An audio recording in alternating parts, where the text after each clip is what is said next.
Alhamdulillahilladzi anzala as-sakinata fi qulubil mu'minin liyazdadu imanan ma'a imanihim. Asyhadu an la ilaha illallah ar-rahmanir rahim wa asyhadu anna Muhammadan abduhu wa rasuluhu min akhiril anbiya'i wal mursalin. Amma ba'd. Bapak-bapak beserta tabibul jamiah, dalam melaksanakan jihad mencari keridhaan Allah Subhanahu wa taala, tentunya kita pasti akan dihadapkan dengan posisi ketidaknyamanan. Karena disitulah nilai perjuangannya. Seperti halnya dari tadi pagi kita berada di sini, materi demi materi sudah kita dengarkan. Tentunya pasti ada rasa lelah, letih, kemudian ada rasa pengen cepat pulang, ayat kesel gitu Pak. Nah, di situ nilai perjuangannya Pak. Bahkan ketika kita bisa ikhlas menjalaninya dan bisa menjaga keikhlasan dari awal sampai akhir, tentunya itu bisa menjadi penghapus dari dosa-dosa kita. Yang kedua, kesabaran kita juga insya Allah akan dibalas oleh Allah Subhanahu wa taala dengan pahala yang tidak ada batas. Mudah-mudahan Bapak sekalian masih bisa menjaga keikhlasannya sampai saat ini, supaya fadilah-fadilah yang dijanjikan oleh Allah Subhanahu wa taala bisa kita raih dan di yaumil qiyamah dan menjadi wasilah kita untuk masuk surga dengan rahmat Allah Subhanahu wa taala. Amin ya Allah. Untuk selanjutnya kita memasuki materi yang ketiga dengan judul Sirah Nabawiyah sebagai rel perjuangan, yang mana materi ini akan disampaikan oleh Ustaz Yosef Saiful Azhar SPDI. Beliau merupakan sekretaris PC Persis Ranca Ekek dan juga wakil sekretaris di PD Persis Kabupaten Bandung. Silakan dibuka makalahnya. Di situ sudah tercantum judulnya, juga potongan materi yang bisa dilihat kegantengannya di situ Pak. Di depan juga di player sudah ada juga fotonya. Nah, dan ini orangnya Pak. Selamat menyimak materi Sirah Nabawiyah sebagai rel perjuangan. Kepada Al-Ustaz saya persilakan.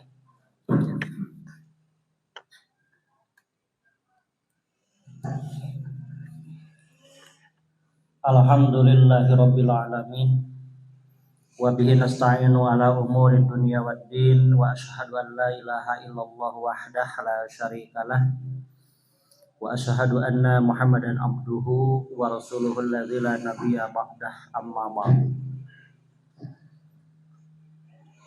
Sebelumnya saya ucapkan terima kasih kepada Ustaz Aep yang telah memberikan waktu dan mengatur acara yang ketiga, ya, materi yang ketiga, yaitu tentang Sirah Nabawiyah, yang pada awalnya sebenarnya ini adalah bagian materi yang seharusnya disampaikan oleh Ustadz Solehuddin Syab, tapi karena beliau ada acara lain barangkali maka untuk itu pada kesempatan hari ini materi disampaikan oleh saya pribadi mewakili PC Persis Ranca Ekek, ya, sebagai sekretaris dengan tema inti yaitu Sirah Nabawiyah sebagai rel perjuangan. Artinya gerakan kita baik secara pribadi dan terutama terkait dengan jam'iyah, bagaimana cara berjamaah dalam Islam, itu tentunya tidak mandiri, ya, tidak mandiri. Artinya ada keterkaitan dengan Rasulullah SAW sebagai teladan. Karena itulah maka tentu kita akan mengacu ke sana, gitu ya.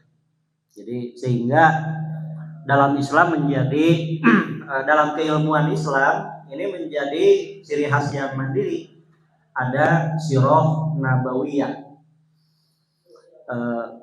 Ketika ada sirah nabawiyah, maka posisinya bagi kita itu adalah rel. Artinya kita akan mengikuti alur itu, kita mengikuti alur itu. Terlebih ketika memang diabadikan di dalam Al-Quran, Allah Subhanahu Wa Taala menyampaikan, A'udzubillahi minasyaitonir rajim, laqad kana lakum fi rasulillahi uswatun hasanah liman kana yarjullaha wal yawmal akhir. Laqad kana lakum, sungguh telah ada lakum bagi kalian, bagi kita, fi rasulillahi, dalam kepribadian dan perjalanan Rasulullah, uswatun hasanah, keteladanan terbaik. Artinya ini menjadi sebuah figur, figur yang menjadi keteladanan bagi kita dalam segala hal, yang nanti tentunya secara keilmuan itu kita memisahkan gitu ya, memisahkan antara jibiliyah dengan tasri'iyah. Jadi aspek-aspek kemanusiaan dan aspek-aspek syariat. Nah, namun di sini tentunya kita mengacu. Uswah hasanahnya Rasulullah itu memang apabila dilihat, diperhatikan bukan hanya oleh kita sebenarnya ini, tapi juga oleh para ilmuwan kafir itu, mereka pun mengkaji terhadap perjalanan dan kepribadian Rasulullah SAW, panutan kita. Di sini diungkapkan ada 5 poin yang menjadi ciri khas keteladanan Rasul dalam perjalanan kehidupannya. Yang pertama adalah beliau sebagai tokoh yang nyata, tarikhiyah. Bahkan Michael Hart dalam buku 100 tokoh dunia itu menempatkan beliau di nomor 1. Padahal dia itu si penulisnya itu bukan Muslim, tapi mereka dengan keilmuannya yang jujur, mereka mengakui ada keteladanan dalam kepribadian Nabi Muhammad SAW. Kemudian yang kedua, poin penting dalam keteladanan beliau itu jelas dalam setiap dimensi kehidupan, wadihah. Jadi dalam setiap aspek kehidupan, apakah pribadi ataupun dari sisi keluarga, pun demikian dalam kemasyarakatan, jelas keteladanannya itu ada. Kalau kita baca misalnya hadis-hadis di seputar kehidupan beliau, baik dengan cucunya Hasan Husain ya, ataukah dengan khadim Anas bin Malik, ibunya pernah menyampaikan, Ummu Sulaim pernah menyampaikan bahwa dari sejak 10 tahun beliau, Anas bin Malik itu dititipkan kepada Rasulullah untuk khadim, membantu beberapa pekerjaan. Selama 10 tahun beliau ada di rumah Rasulullah, dan beliau menyampaikan kepribadian Rasul itu seperti apa. Ketika Anas bin Malik pada waktu itu masih kecil. Kemudian Ibnu Abbas, Abdullah bin Abbas juga pernah nginep di rumahnya Rasulullah. Bagaimana beliau memantau, melihat kepribadian Rasulullah dalam kesehariannya. Jadi dari sisi keluarga jelas, dari sisi pribadinya sendiri juga jelas, apalagi dari dimensi kemasyarakatan. Yang tentunya 3 poin ini, pribadi, keluarga, dan masyarakat, itu akan menjadi sebuah catatan besar bagi kita, begitu ya, keteladanannya. Kemudian yang ketiga, keteladanan beliau ada dalam kesempurnaan. sumuliyah, kamilah. Artinya memang ketika kita mengacu kepada apa yang pernah beliau lakukan, apalagi ketika kita mengacu kepada apa yang pernah beliau lakukan, itu adalah dimensi utama terkait dengan kejamaahan kita. Jadi ketika Rasulullah kan pernah menyampaikan ya bahwa sataftariqu ummati ala salasin wa sab'ina firqatan, riwayat Al-Hakim. Umatku akan terpecah belah menjadi 73 golongan. Kulluhum finnari, semuanya akan berada di dalam neraka, illa wahidatan, kecuali satu golongan. Nah, ketika menyampaikan ini, para sahabat kan bertanya, manhum ya Rasulullah? Siapakah mereka? Rasulullah menjawab, al-jamaah. Jamaah. Kemudian disusul lagi, berikanlah kepada kami apa yang dimaksud dengan jamaah itu. Maka Rasulullah menjawab, ma'ana alaihi wa ashabi. Segala sesuatu yang memang ana alaihi, aku berada di dalamnya, wa ashabi, begitu juga para sahabatku, atau lebih jelasnya, apa yang menjadi alur kehidupan Rasulullah, apa yang menjadi alur kehidupan para sahabat, ketika kita ikuti, itu adalah jamaahnya Rasulullah. Artinya hakikat kita berjamaah itu adalah mengacu kepada pola perjalanan Rasulullah SAW. Itu, jadi ada dalam kesempurnaan. Kemudian yang keempat, mencakup berbagai peran, syamilah, sumuliyah. Ya. Jadi tadi diantaranya peran sebagai pribadi, peran sebagai kepala keluarga, bahkan beliau memerankan sebagai kepala negara. Ini kan seorang pemimpin dunia. Bagaimana beliau kalau kita analisa begitu ya, dari mulai perjalanan Mekah ke Madinah, ketika di Mekah penuh dengan penolakan, padahal keluarga besar beliau yang menolak itu kan, Abu Jahal itu kan masih kene sakeluarga gitunya, Abu Jahal, Abu Lahab, sehingga di Mekah itu sangat terkendala perjuangan dakwahnya. Tapi ketika datang ke Madinah, tidak sampai 2 tahun, beliau mengadakan perjanjian Piagam Madinah. Perjanjian dengan siapa? Perjanjian dengan Yahudi. Jadi tidak sampai 2 tahun, orang-orang Yahudi siap mengakui, siap untuk bertransaksi damai dengan beliau dan jamaahnya. Tidak sampai 2 tahun itu. Nah, ini kan sesuatu yang memang perlu kita pelajari. Sebenarnya apa yang menjadi poin penting sampai beliau pada saat itu diterima? Walaupun pada akhirnya kelompok-kelompok Yahudi itu kan ingkar janji, ya, sampai kemudian diperangi, sampai kemudian bersihlah dari Madinah. Tapi yang menjadi perhatian bagi kita adalah ketika awal mula datang ke Madinah, kalau datang ke Taif, gitu kan, hijrah ke Taif ditolak, ya.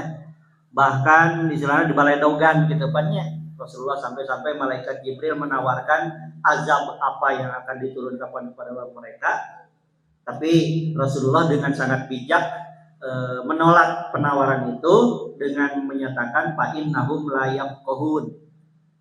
Mereka belum paham terhadap Islam. Nah, tapi ketika datang ke Madinah tidak mengalami penolakan.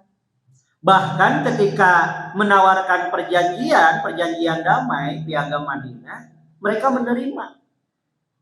Nah, ini kan menjadi catatan. Kemudian berikutnya, pada tahun-tahun berikutnya, sampai ada 2 wanita Yahudi yang selalu membantu pekerjaan Siti Aisyah. Nah, ini kan perlu kita telusuri apa yang menjadi trik beliau sampai, kalau dalam bahasa sekarang itu adalah toleransi. Toleransi beragama itu Islam sebenarnya yang mengajarkan. Sampai-sampai pergaulan di masyarakat pada saat itu 2 wanita Yahudi saja sampai-sampai turut membantu pekerjaan rumah tangganya Siti Aisyah. Nah ini kan, sampai kemudian terjadi dialog antara 2 Yahudi ini dengan Siti Aisyah, sampai si 2 wanita Yahudi ini mendoakan Aisyah gitu. Nah ini artinya peran Rasul sebagai keluarga, sebagai berperan sebagai kepala keluarga, berperan sebagai kepala negara. Nah itu berbagai peran memang pada diri beliau itu lengkap. Kemudian yang kelima adalah realistis, waqi'iyah. Artinya memang bukan hanya sekedar angan-angan. Jadi kalau misalnya hari ini kita mewacanakan bahwa negara ini adalah perlunya negara berdasarkan hukum Islam, itu kan hanya sekedar wacana gitu ya. Kemudian ketika diusahakan masih berbeda jalan gitu dan di antara kelompok-kelompok yang ada. Tapi Rasulullah dengan para sahabat itu real. Dari tahap mulai membangun jamaah di kota Mekah sampai kemudian hijrah ke Madinah, adanya perjanjian dengan kelompok Yahudi, sampai untuk hari ini disebutlah sistem itu adalah Daulah Islamiyah. Jadi beliau sebagai pemimpin itu bukan hanya memimpin jamaah kaum muslimin saja, tapi juga memimpin seluruh masyarakat Madinah. Nah ini real terjadi beliau sebagai pemimpin masyarakat. Nah itu poin-poin penting dalam keteladanan beliau. Nah hadirin ikhwati iman rahimakumullah, selanjutnya tentunya kita mengacu kepada apa sebenarnya yang dimaksud dengan sirah nabawiyah itu sendiri. Pengertian ini kita ambil dari 2 aspek ya. Yang pertama dari segi bahasa, yang disebut sirah itu apa? As-sirah hiya at-tariqah allati yasiru 'alaihal insan au annahal ahdas allati tamurru bil insani umuman. Jadi sirah itu jalan yang ditapaki oleh seseorang atau peristiwa yang dilalui manusia pada umumnya. Dalam bahasa kita, sebagian dari sirah itu adalah biografi, alur kehidupan. Tapi tentunya ketika masuk ke dalam istilah sirah nabawiyah, ini memiliki unsur yang lain. Jadi bukan hanya sekedar kita membaca, oh ini biografi Rasul, ini biografinya Abu Bakar Siddiq, ini biografinya Umar bin Khattab, Utsman bin Affan, dan tokoh-tokoh lainnya. Karena secara istilah itu sirah nabawiyah adalah al-ahdas al-muta'alliqah bir Rasul, kejadian-kejadian yang berkaitan dengan Rasulullah SAW. Haitsu tasmulu, di mana itu mencakup wiladatahu, dari mulai lahirnya beliau, masa kecil beliau gitu kan, ada tanda-tanda kenabian ya di masa kecil yang memang sudah terbaca terutama oleh alim, orang-orang yang paham, di antaranya Buhairah gitu kan ya. Kemudian Waraqah bin Naufal. Ketika Waraqah bin Naufal diceritakan ketika terjadinya peristiwa turunnya wahyu yang pertama. Buhairah diceritakan ketika pertemuan Buhairah dengan Abu Thalib, pamannya, yang membawa Muhammad waktu kecil ke negeri Syam. Sampai Buhairah kan pada waktu itu ketika melihat Muhammad kecil itu, beliau menyarankan ke Abu Thalib segera kembali, sebab bisa jadi ada ancaman. Kenapa? Karena ada tanda-tanda kenabian yang terbaca. Nah itu, jadi ketika masa kecil, dari mulai wiladatahu, dari mulai lahirnya, wa ghazawatahu, perangnya, berapa kali peperangan yang terjadi antara beliau dengan kaum musyrikin. Wa akhlaqahu, akhlaknya, wa sifatahul khalqiyah, sifat fisiknya, wa taharrukatihi ad-da'wiyah, harokah dakwahnya, gerakan dakwah beliau dari sejak Mekah, bagaimana sistem yang beliau lakukan, ketika di Madinah bagaimana sistem dakwahnya. Ay kullu ma yata'allaqu bir rasulil karim mundu wiladatihi wa hatta wafatihi. Jadi pada prinsipnya Sirah Nabawiyah itu adalah segala sesuatu yang berkaitan dengan Rasulullah semenjak lahir sampai wafat. Kemudian bukan hanya itu, sehingga para ulama ada yang secara khusus membuat buku, judulnya itu Fiqhu Sirah, aya pikihna gitu. Contohnya Imam Al-Buti, ya, Ramadan Al-Buti yang meninggal beberapa tahun baru ya. Beliau menyusun khusus Fiqhu Sirah.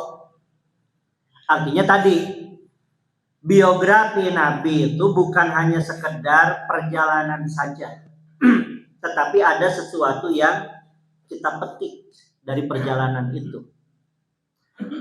Nah, fikih sirah itu sendiri dimaknai dengan at-tafaqquh bima kana yamurru fihi Rasul. Memahami apa yang dialami oleh Rasulullah dalam perjalanannya. Kalau dalam Al-Qur'an itu Imam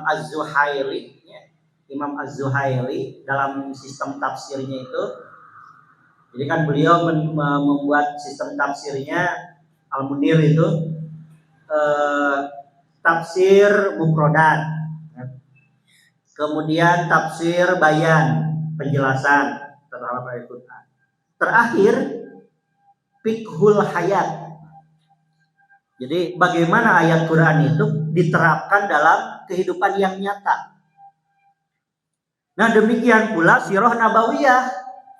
Ketika kita membaca perjalanan tarikh, sejarah perjalanan Nabi Muhammad, kita bukan hanya hafal perang Badar di tahun kedua misalnya, perang Uhud tahun berapa, atau apa yang pernah terjadi terhadap diri Rasul. Bukan hanya sekedar itu, tetapi ada proses tafaqquh. Kita memahamkan diri terhadap perjalanan itu, wa ta'allum. Kita mempelajari kullama yata'allaqu bihi mundu wiladatihi ila wafatihi. Jadi ada sesuatu yang kita pelajari yang akan menjadi pelajaran bagi kehidupan kita. Sirah Nabawiyah itu artinya biografi Nabi, biografi kehidupan Nabi yang menjadi pelajaran penting untuk cerminan bagi kehidupan kita. Saya tahu intinya, intinya teh. Jadi biografi Nabi, perjalanan Nabi dari mulai lahir sampai wafatnya itu akan menjadi cermin bagi kita. Ketika kita bercermin terhadap itu, apakah sudah sesuai belum? Nah itu. Maka dengan mengetahui dan memahami Sirah Nabawiyah, kita akan menyesuaikan terhadap perjalanan sesuai dengan kondisi yang kita alami hari ini. Jadi ingkana teh pangintennya moal persis seperti apa yang dialami oleh Rasulullah, bisa jadi kita mengambil di tengah. Contoh dari sisi dakwah. Dakwah yang dilakukan oleh Rasulullah itu memang dari awal, dari nol, ya, dari nol itu. Jadi dari awal sehingga ada tahapan dakwah sirriyahnya, dakwah secara sembunyi-sembunyi, dakwah secara terang-terangan. Tadi orang memanggilkan dina urusan gitu ayeuna mah ukuran persatuan Islam hari ini sudah tidak perlu terhadap dakwah secara sembunyi-sembunyi. Da urang mah tos legal deh gitunya. Artinya bukan berarti kita melewati tahapan itu, tetapi memang seiring dengan perjalanan kita hari ini. Eta mengambil ibrohnya. Hadirin wa iman rahimakumullah, adapun sumber-sumber sirah nabawiyah itu yang pertama tentunya adalah Al-Qur'anul Karim ya. Bahkan sampai ketika Siti Aisyah kan pernah ditanya, ma khuluqu Rasulillah, ari akhlak Rasulullah teh kumaha? Maka jawaban Aisyah, khuluquhul Qur'an. Kalau mau tahu tentang akhlak Rasulullah SAW, bacalah Quran. Karena Quran itu menggambarkan bagaimana beliau berkepribadian, bagaimana kehidupan beliau dalam keseharian. Walaupun tidak seluruhnya gitu ya. Karena Al-Quran bukan hanya itu saja. Jadi di dalam Al-Quran itu pertama mengemukakan sebagian peristiwa dan kehidupan Rasul. Ada. Kemudian yang kedua juga mengomentari kasus-kasus dan penilaian terhadap peristiwa yang terjadi. Ketika misalnya kita membaca asbabun nuzul, ya, sabab turunnya Al-Quran, itu kan sebagian Rasulullah menjelaskan bagaimana beliau itu berperan terkait dengan turunnya ayat itu. Kemudian yang kedua tentunya adalah sunnah Nabi yang sahih. Dan yang ketiga kitab-kitab sirah nabawiyah. Contohnya sirah Ibnu Hisham atau Dalailun Nubuwah karyanya Al-Asfihani, atau dalam Zadul Ma'ad karya Ibnul Qayyim Al-Jauziyah, atau yang tadi saya sebut Fiqhu Sirah Imam Al-Buti. Imam Al-Buti, bahkan dalam Imam Al-Buti itu di akhir judul, di akhir setiap tema itu beliau suka sama dengan Imam Az-Zuhaili. Jadi atau Imam Zuhaili sama dengan Imam Al-Buti karena Imam Al-Buti lebih dulu. Jadi ada fiqhul hayat, memahami kehidupan Rasul terhadap kehidupan kita, gitunya, kehidupan kita dalam keseharian. Nah itu sumber-sumber sirah nabawiyah. Berikutnya, apa pentingnya sirah nabawiyah dalam memahami Islam? Nah di sini diambil poin-poin penting dari Imam Al-Buti, Syekh Al-Buti. Ada 5 poin pentingnya kita memahami sirah nabawiyah. Yang pertama adalah memahami pribadi Rasulullah melalui kehidupan detil dan kondisi-kondisi yang pernah dihadapi, sehingga nanti kita akan paham, oh urang teh aya dina zaman ieu ya gitunya. Hari ini ketika kita dihadapkan kepada tantangan-tantangan terhadap Islam, itu kan sebenarnya bagian kecil dari perjalanan para sahabat. Kita sebenarnya lebih dimudahkan oleh Allah dari segi tantangan-tantangan dakwah. Kemudian yang kedua, dengan memahami sirah nabawiyah adalah mendapatkan al-masalul a'la, model ideal untuk dijadikan pedoman dalam kehidupan. Upami dina kehidupan berbangsa urang mah paintennya gambaranna teh ketika bangsa kita mengedepankan tentang Pancasila misal, tapi sampai hari ini tidak ada satu orang pun yang menjadi model Pancasilais itu seperti apa. Apakah Insinyur Soekarno, Presiden Soekarno menggambarkan model diri dan berjiwa Pancasilais dengan perjalanannya gitunya? Atau Presiden Soeharto pernahkah menjadi figur Pancasilais sejati? Itu kan hanya sekedar wacana-wacana atau rumusan-rumusan yang menjadi pedoman, tetapi model al-aqlanya tidak ada. Tapi Rasulullah turunnya Al-Quran atau turunnya wahyu lah, Al-Quran dengan sunnah Nabi, beliau itu menjadi al-masalul aqla, model ideal. Yang ketiga adalah alat bantu dalam memahami Al-Quran. Jadi akan ada beberapa ayat Al-Quran pemahaman terhadap ayat itu seperti apa. Nah, salah satu diantaranya adalah dengan sirah nabawiyah. Kamunya saupami urang ngaos Nurul Yakin, ya, kitab sejarah Nurul Yakin itu, kitab Nurul Yakin itu sampai kemudian proses perjalanan Rasulullah itu yang dialami oleh Rasulullah itu ternyata beririsan dengan ayat-ayat Al-Quran. Jadi peristiwa ini ayat Quran ada iya gitunya, peristiwa ini ayat Quran iya gitu. Jadi alat bantu dalam memahami Al-Quran. Yang keempat adalah memperluas sakofah dan pengetahuan Islam, baik menyangkut akidah, karena ada di dalam sunnah Nabi itu, terkait dengan hukum, demikian juga dalam akhlak, karena kehidupan Rasul merupakan gambaran konkret dari sejumlah prinsip dan hukum Islam. Jadi dari sisi akidah, misalnya kan pernah ya, Rasulullah melakukan perjalanan ke Hunain. Di tengah perjalanan itu setelah Futuh Mekah. Jadi setelah Futuh Mekah ada orang-orang Mekah yang masuk Islam malah. Kemudian mereka ikut serta untuk pergi dengan Rasulullah ke daerah Hunain, yang kita sebut dengan perang Hunain. Di tengah perjalanan, gitu kan, di tengah perjalanan sebagian sahabat yang dari Mekah itu mengusulkan. Jadi karena pada saat itu melewati sebuah pohon, ya. Pohon itu disebut ada sebutan khusus bagi pohon itu, Zatu Anwat. Jadi ada ranting khusus yang suka dipakai oleh kaum musyrikin untuk menyimpan pedang sebelum berperang.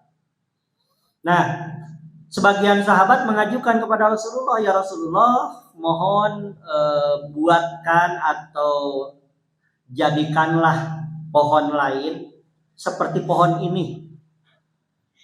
Anu ranting nate kudu aya hiji ranting anu memiliki keajaiban gitulahnya. Ketika menyimpan pedang di ranting itu, maka dalam perang akan mengalami kemenangan. Nah, ayat tawaran gitu. Rasulullah ketika mendengarkan tawaran itu, beliau merasa kaget kan, sampai mengucap Subhanallah, Allahu Akbar. Ieu mah sudah permintaan teh seperti permintaan kaum Yahudi kepada Nabi Musa untuk dijadikan adanya sesembahan selain Allah. Nah, itu kan perjalanannya. Jadi perjalanan Rasulullah dengan para sahabat tapi menyangkut dengan akidah. Artinya Rasulullah membenahi akidah mereka. Apa yang mereka usulkan itu adalah bagian dari kemusyrikan gitu. Yang mereka usulkan itu adalah bagian dari kemusyrikan. Maka Rasulullah melakukan pembenahan sampai kemudian mereka mengakui sendiri. Ketika menyampaikan peristiwa itu, setelah peristiwa itu terjadi, di antara mereka menyampaikan kepada murid-muridnya, mereka mengatakan kunna, sesungguhnya keadaan kami pada saat itu adalah hadisa ahdin bijahiliyatin, masih dekat dan terikat dengan unsur-unsur jahiliyah. Jadi dalam bahasa orang mah ketika hari itu mengusulkan itu teh wajar. Nah, can ngarti bener karena Islam. Hadisu ahdin bijahiliyatin. Can lami sina gitu lepas tina jahiliyah nate. Tapi unsur-unsur jahiliyah masih kababawa gitu. Maka Rasulullah diperbaiki, dibenahi, diluruskan bahwa ini adalah pemikiran-pemikiran yang tidak sesuai dengan ajaran Islam. Gitu dan gambarannya menyangkut akidah. Kemudian yang kelima, pentingnya kita memahami sirah nabawiyah adalah mendapat gambaran yang baik tentang cara-cara pembinaan umat dan dakwah sebagaimana yang dilakukan oleh Rasulullah Shallallahu Alaihi Wasallam. Walaupun ya kita membahasakannya tentunya bisa jadi berbeda gitu nya. Sebab pertama sistematika. Contoh di sini, hari ini di Persis barangkali tadi disampaikan oleh Ketua PC di sambutan bahwa dalam proses pembinaan umat kita memiliki tahapan-tahapan tertentu. Ya, katakanlah hari ini takhimul jam'iyah, ya, bagaimana memahami pola dasarnya berjamaah. Karena kan sebelumnya misalnya dari hadirin Dewan Iman ada yang sama sekali tidak terikat dengan jamaah tertentu atau pernah juga terikat misalnya di kepemudaan, misalnya pemuda Persis gitu kan. Kemudian hari ini ketika masuk Persis ada tahapan takhimul jam'iyah. Nah sebenarnya tahapan-tahapan tarbiyah seperti ini walaupun bahasanya tidak ada di Rasulullah lah. Tapi polanya tentunya adalah mengacu ke sirah nabawiyah. Kalau dalam tahapan-tahapan dakwah Rasul itu kan ayat yang disebut Baitul Arqam, ya. Jadi markas besar Rasulullah di Mekah itu adalah Baitul Arqam, rumahnya Al-Arqam bin Abil Arqam. Itu tempat khusus. Jadi masuk Islam sampai masuk Islamnya Umar bin Khattab, ya, masuk Islamnya Umar bin Khattab kan di sana. Jadi secara sembunyi-sembunyi itu ya rumah itu dijadikan sebagai dakwah Syriah, pembinaan umat ketika awal perjalanan Islam. Kemudian ketika di Madinah masjid sebagai markas, gitu kan? Nanti dilanjutkan oleh para sahabat ya dengan adanya ibu kota. Ya. Nah itu jadi dengan memahami sirah nabawiyah kita akan mendapatkan gambaran yang baik tentang cara pembinaan umat itu seperti apa. Nah hadirin ihwati iman rahimakumullah, secara ringkas maka fikih sirah itu adalah alat bantu untuk memahami manhaj haroki, sistem pergerakan, pola pergerakan dakwahnya Rasulullah SAW dan sejarah perundang-undangan, tarikh tasri. Jadi dari sirah nabawiyah kan kita memahami. Contoh gitunya, yang namanya penetapan syariat itu kan tidak ujuk-ujuk gitunya, ada proses. Sholat saja yang 5 waktu itu kan ada proses. Sholat wajib yang 5 waktu mengalami 3 proses perundang-undangan sholat itu. Yang pertama ketika di Mekah belum ada sholat 5 waktu. Yang ada itu adalah sholat malam. Ya. Jadi perintahnya itu adalah qiyamul lail. Berapa rakaat kita tidak tahu karena tidak ada riwayat yang menyebutkan berapa rakaat pada saat itu Rasulullah melaksanakan qiyamul lail. Ketika terjadinya Isra Mi'raj, itu kan beberapa tahun menjelang Nabi hijrah ke Madinah. Jadi artinya sudah 10 tahunan Nabi berdakwah di Mekah, melaksanakan sholat itu qiyamul lail. Ketika terjadi Isra Mi'raj, maka ada perubahan. Qiyamul lail jadi sunat gitunya. Kemudian ditetapkanlah sholat wajib 5 waktu. Dengan jumlah rakaat setiap waktu itu 2 rakaat kecuali maghrib. Maghrib 3 rakaat dari sejak awal. Tapi duhur, asar, isya itu 2 rakaat. Maghrib tetap 3 gitu di awalnya. Tapi duhur, asar, isya itu awal mulanya adalah 2 rakaat. Ketika datang ke Madinah, hijrah ke Madinah, turun lagi wahyu menetapkan bahwa untuk duhur, asar, dan isya ada penambahan menjadi 4 rakaat. Tuh dina salat wae 3 tahapan. zakat gitu kan. Sebelumnya infak. Zakat fitrah itu adanya ketika berbarengan dengan penetapan syariat Idul Fitri. Artinya ada tahapan-tahapan. Itu yang disebut dengan tarikh tasri. Ya. Jadi sejarah perundang-undangan atau sejarah ketetapan syariat dalam Islam. Dan dalam fikih sirah itu, dengan fikih sirah kita terbantu. Jadi bagaimana proses perjalanan penetapan sholat dalam Islam, bagaimana sejarah perjalanan zakat dalam Islam, gitunya. Bagaimana sejarah perjalanan wakaf dalam Islam, sampai kemudian kan berpengaruh, ya. Ketika kita memahami, ada pemahaman yang terlewat atau belum sampai hadisnya, itu akan berpengaruh terhadap putusan fikih. Contoh di masa lalu, Imam Abu Hanifah misalnya, ya, yang kita kenal sebagai pendirinya madhab Hanafi, beliau kan pernah berfatwa bahwa wakaf itu boleh dijual.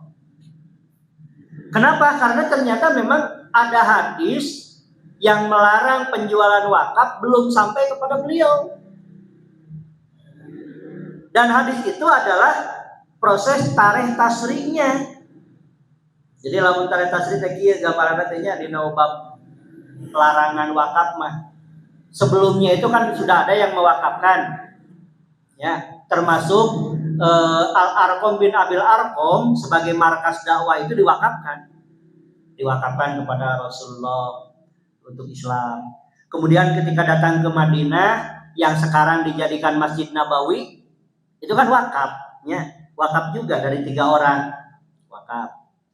Nah, dengan wakaf-wakaf seperti itu tidak ada putusan bahwa barang itu tidak boleh diperjualbelikan. Tapi ketika transaksi wakaf yang terjadi antara Rasulullah dengan Umar bin Khattab di akhir tahun lah gitunya, menjelang Rasulullah wafat, beberapa tahun menjelang Rasulullah wafat, Umar itu mewakafkan tanah di Khaybar. Beliau bertanya kepada Rasulullah, apa yang harus saya lakukan dengan sedekah ini? Maka Rasulullah menyatakan, tahan cenah kitu habasta. Tahan lahan itu layu bau walayu rosu walayu habu. Jangan sampai dijual belikan, jangan sampai diwariskan, jangan sampai dihibahkan. Tak dari mulai itu ada ketetapan bahwa barang wakaf tidak boleh dijual. Sebelum-sebelumnya tidak ada. Saya gitunya orang memahami proses tasri. Jadi dengan perjalanan dari apa yang dilakukan oleh Rasulullah bersama para sahabat itu akan menentukan fikih bagi seseorang. Nah, Imam Hanafi pada waktu itu hadis tersebut belum sampai kepada beliau. Ketika beliau meninggal dunia, murid-muridnya, dua murid yang utama, Muhammad Asy-Syaibani dan Abu Yusuf, karena murid-muridnya itu mendapatkan keterangan tadi dari guru yang lain, sampai fatwanya berbeda dengan gurunya. Memfatwakan bahwa barang wakaf itu tidak boleh dijual belikan. Nah, ini alur perjalanan dari sirah nabawiyah adalah proses pemahaman kita terhadap sirah tersebut. Terakhir, hadirin wa rahimakumullah, terkait dengan manhaj haroki Rasulullah ini secara global ya. Secara global, sistem pergerakan dakwah Rasulullah itu di sini ada beberapa periode yang saya sebutkan. Yang pertama, ya periode pertama adalah siriyatud dakwah, dakwah secara sembunyi-sembunyi, dan siriyatud tanzim, berdakwah dengan merahasiakan struktur organisasi. Jadi sebenarnya organisasi ada, cuman dirahasiakan. Hal ini dimulai dari bi'isah nabawiyah, pengangkatan beliau sebagai nabi, sampai dengan turunnya ayat Allah surat Asy-Syu'ara 214, Al-Hijr 94 dengan wahyu wa anzir asyiratakal aqrabin. berilah peringatan kepada keluargamu yang terdekat. Sampai Rasulullah mengumpulkan keluarga besar Bani Hashim ya, untuk menyampaikan kerasulan beliau. Kemudian firman Allah yang lain dalam surat Al-Hijr, fasda bima tu'mar wa a'rid 'anil musyrikin. Laksanakanlah apa yang diperintahkan dan a'rid 'anil musyrikin, biarkanlah orang-orang musyrik. Jangan peduli terhadap bagaimana orang musyrik menghalangi dakwah. Ini yang disebut dengan dakwah secara jahriyah, terang-terangan. Kemudian periode kedua, jahriyatud dakwah dan sirriyatud tanzim. Jadi dakwah secara jahar, terang-terangan, tapi struktur organisasi masih tetap dirahasiakan. Ya. Masih tetap dirahasiakan, artinya organisasinya itu ada. Jadi upami orang maca gitunya pada wargi dina hadis-hadis itu biasa nama para sahabat menggunakan kalimat istakmala Rasulullah. Jadi Rasulullah menugaskan pekerjaan misalnya kepada Umar bin Khattab. Untuk apa? Dalam hal apa? Fis sodakoh. Dalam urusan sodakoh. Tayana pengen di Persis disebut nanti bidang garapan gitunya. Bidang garapan zakat ya. Kemudian ada juga istamala Rasulullah menugaskan Ali bin Abu Thalib untuk menjadi apa? Untuk menjadi imam Masjid Nabawi ketika Rasulullah pergi berperang. Artinya itu wakil Rasul gitunya. Pernah menjadi wakil Rasul sebagai pemimpin Madinah, sehingga pengangkatan imam masjid pun dinyatakan secara khusus. Yang pernah mendapatkan tugas untuk memimpin Masjid Nabawi itu Ali bin Abu Thalib, kemudian Abdullah bin Ummi Maktum. Jadi ketika Rasulullah melakukan safar, Madinah itu tidak ditinggalkan. Artinya ada yang mewakili. Ya. Nah, di Jamiah urang aya nu disebat ketika ketua berhalangan aya PYMT, pejabat yang mendapatkan tugas. Nanti diambil nanti dari Sirah Nabawiyah ketika Rasulullah pergi keluar Madinah, ternyata ada utusan khusus yang diangkat oleh beliau memimpin Madinah itu.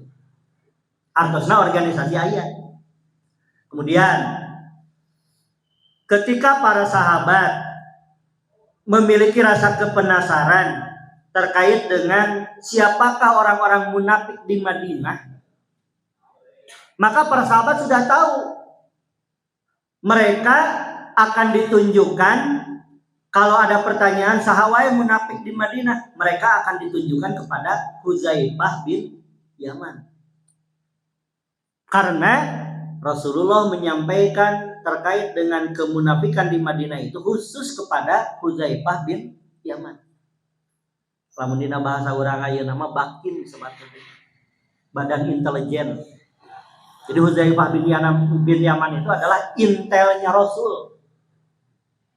Gitu. Jadi artinya polanya itu ada, cuman tidak disebutkan.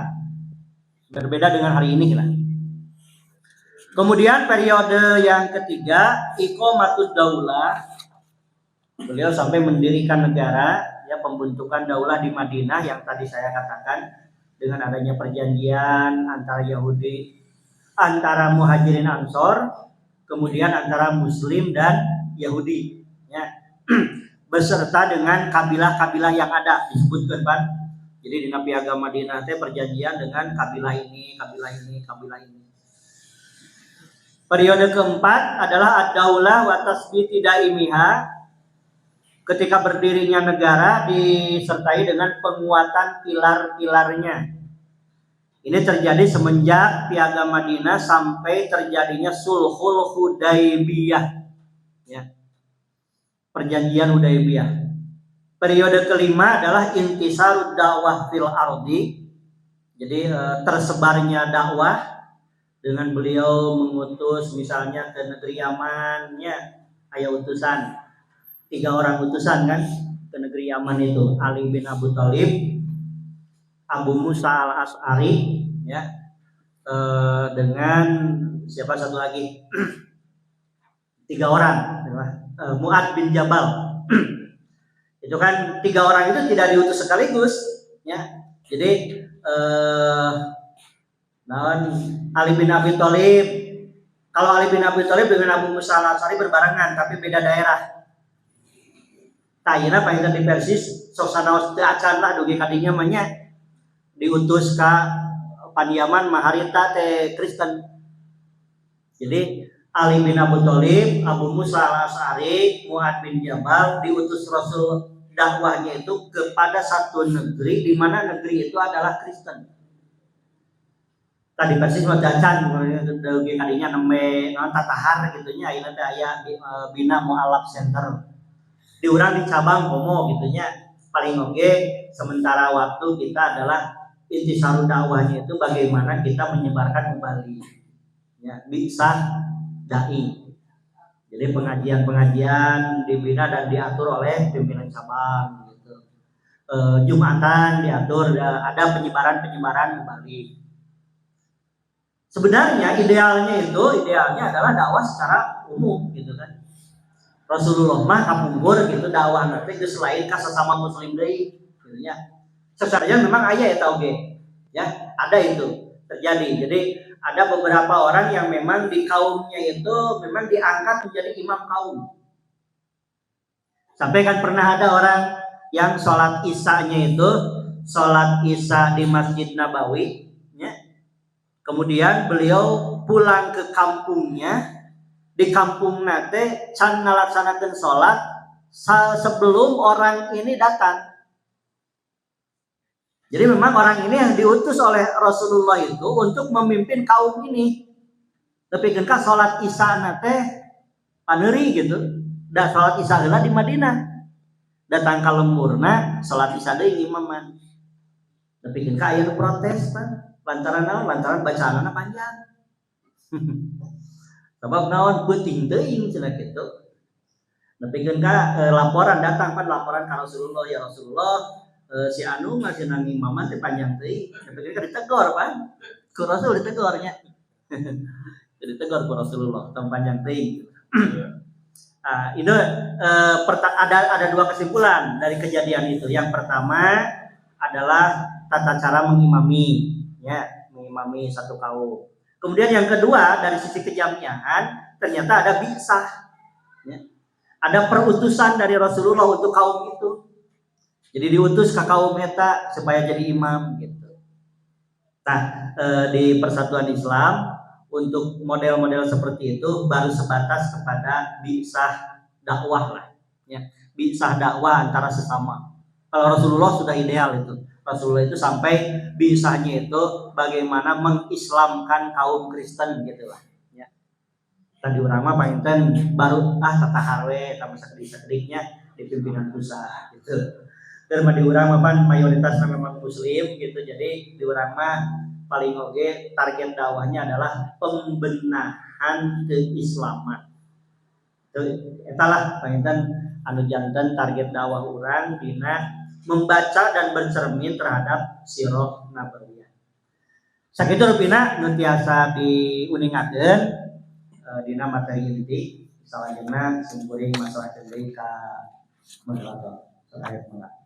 Alhamdulillah. Jazakumullahu khairan kepada Ustaz Yasir yang sudah menyampaikan materinya. Sudah memberikan gambaran kepada kita dengan sangat jelas mengenai sirah nabawiyah. Untuk selanjutnya saya beri kesempatan kepada 2 orang penanya. Silakan. Ya. Assalamualaikum warahmatullahi wabarakatuh. Assalamualaikum warahmatullahi wabarakatuh. Ya. Saya ingin tahu kok sedemikian mudahnya Rasulullah diterima di Madinah pada waktu itu. Oh ya. Ya, silakan satu lagi. Ada Pak? Ini ada tulisan mengenai Rasulullah luas sahifah dan keluarga Islam. Kalau ada perbedaan antara sahifah dan pengetahuan. Oh iya. Ya, silakan Ustaz. Siap. Sama. Siap. Baik. Hatur nuhun tentunya karena pantarosan. Jadi pangitan dia mah sebatas apa yang menjadi bacaan saya terhadap sirah Nabi tadinya, sehingga muncul pertanyaan, kenapa kok gampang gitu ke Madinah diterima bahkan ku Yahudi?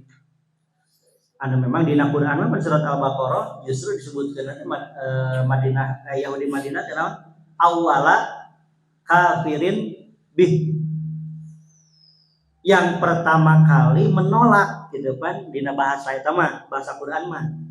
Jadi menolaknya itu adalah menolak terkait dengan kerasulan. Tapi dalam kepemimpinan sampai beliau menawarkan perjanjian, kok kenapa mudah? Saya teh para warginya upami kurang ditelusuri mah itu dimulai dari sejak tahun 10 kenabian. Jadi ketika tahun ke-10 kenabian, Rasul ketika aya di Mekah kene, jadi eta teh hasil ka Madinah teh hasil dari proses panjang. Ketika di Mekah tahun ke-10 kenabian, Rasulullah memanfaatkan adanya ibadah haji. Jadi sebenarnya pan ibadah haji tetap berlangsung ya waktu hari itu teh. Jadi dari Madinah itu datang ke Mekah untuk haji ya. Orang-orang Yahudi, Rasulullah berdakwah.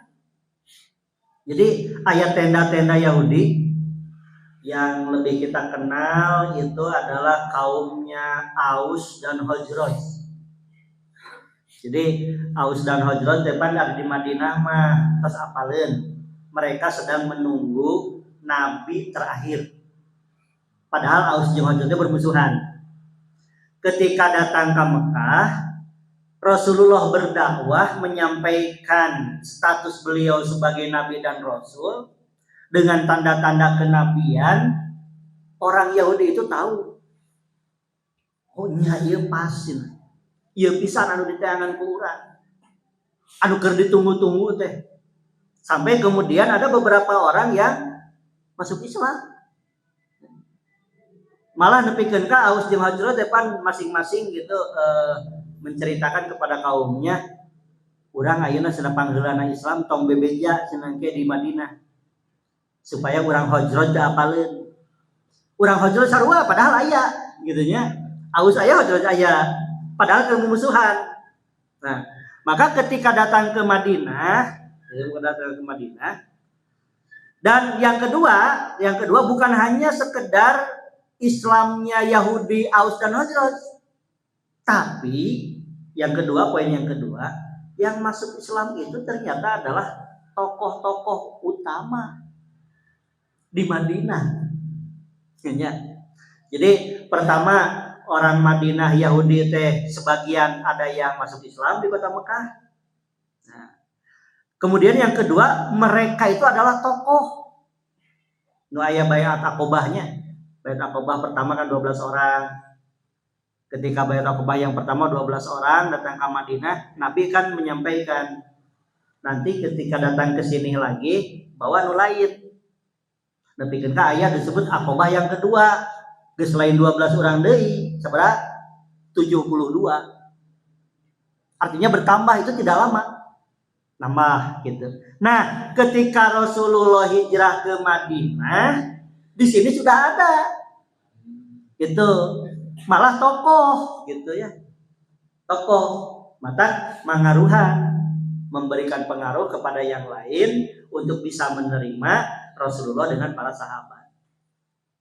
Poin yang ketiga adalah adanya keterkaitan keluarga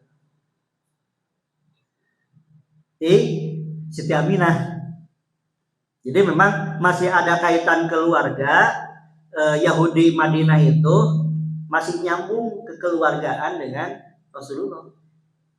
Aya eta teh unsur eta gitu nya. Jadi lamun dina bahasa urang mah meureunna naon unsur kekeluargaan gitu kan, memberikan pengaruh orang lain menerima. Ketika unsur kekeluargaan tentu ada gitunya, aya dorongan lah, aya dorongan eta dia tawis lah. Jadi pertama dengan masuk Islamnya berarti kan tahun 10 itu 3 tahun sebelum hijrah. Jadi 3 tahun sebelum hijrah ke Madinah sudah ada pengkondisian sebagian dari Yahudi Madinah itu masuk Islam. Aus bin Khazraj. Kemudian ketika 3 tahun mereka tidak berdiam diri, ya, turut menyebarkan sampai terjadi Aqabah kedua 72 orang. Kemudian selain dari itu tentunya ada penyebaran yang lain sampai diabadikan kan di Al-Qur'an, malah jadi logo jamiah gitunya, wa tasimu bihablillahi jami'a wa la tafarraqu wa dzkuru nikmatallahi 'alaikum idz kuntum a'daan fa'alafa baina qulubikum fa asbahtum bi nikmatihi ikhwana. Ayat itu menceritakan tentang tadi. Ya. Jadi ayat itu menceritakan tentang proses masuk Islamnya Aus dan Khazraj nu tadina bermusuh-musuhan geus asup Islam mah raket pisan duduluran sampai menjadi pendukung utama, sampai tinggal upami orang maca aya muhajirin aya ansor nya, aya ansor depan orang Madinah kaseseueuranna urang ansor teh anu as-sabiqunal awwalun mah Yahudi Aus jeung Khazraj tokoh deui kitu nya eta. Jadi keislaman mereka, ketokohan mereka, dan ada sangkut pautnya juga dengan keluarga. Eta poinnya anu memang menjadi pendorong secara alamiah. Salajengna patarosanu tadi sakofah dan pengetahuan, apakah ada perbedaan? Ya di sini ketika disebutkan sakofah dan pengetahuan tentunya yang disebutkan adalah titik perbedaannya gitunya. Jadi perbedaan ada panginten hari pengetahuan mah hanya sekedar keilmuan kita, tapi hari sakofah mah keilmuan itu sudah mempengaruhi orang lain sehingga menjadi sebuah peradaban.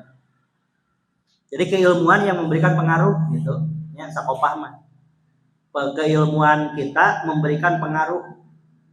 Eta dina keilmuan Islam, keilmuan barat salarasna mapan ti umat Islam. Jadi dunia medis gitu, terus naon cara menentukan gerhana, ya, gerhana apa itu sejak dulu dari ulama-ulama Islam terdahulu, dan itu memberikan pengaruh dan pencerahan terhadap negeri barat.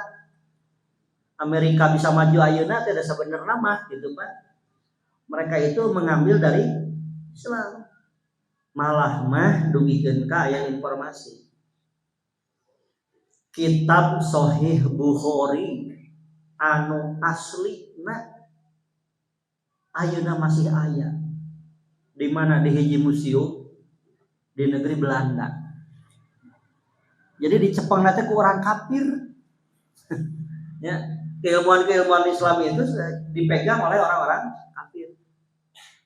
Nah gitu berartinya jantan tanpa kopah teh satu keilmuan yang memang memberikan pengaruh positif terhadap sebuah negeri, sehingga urang ayeuna sok nyebat teh peradaban.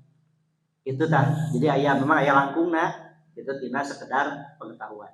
Itu. Alhamdulillah sudah sangat jelas ya Pak. Sebelum saya tutup, mungkin masih ada yang ditanyakan Pak. Ya, terima kasih. Allahu yaghfiru bi'aidina ila ma fihi khairal lil Islam wal muslimin. Aqulu qawli hadza wa astaghfirullah li wa lakum. Rabbana atina fid dunya hasanah wa fil akhirati hasanah wa qina adzabannar. Wassalamualaikum warahmatullahi wabarakatuh. Untuk selanjutnya saya serahkan kembali ke pembawa acara Ustadz Pun. Saya persilakan.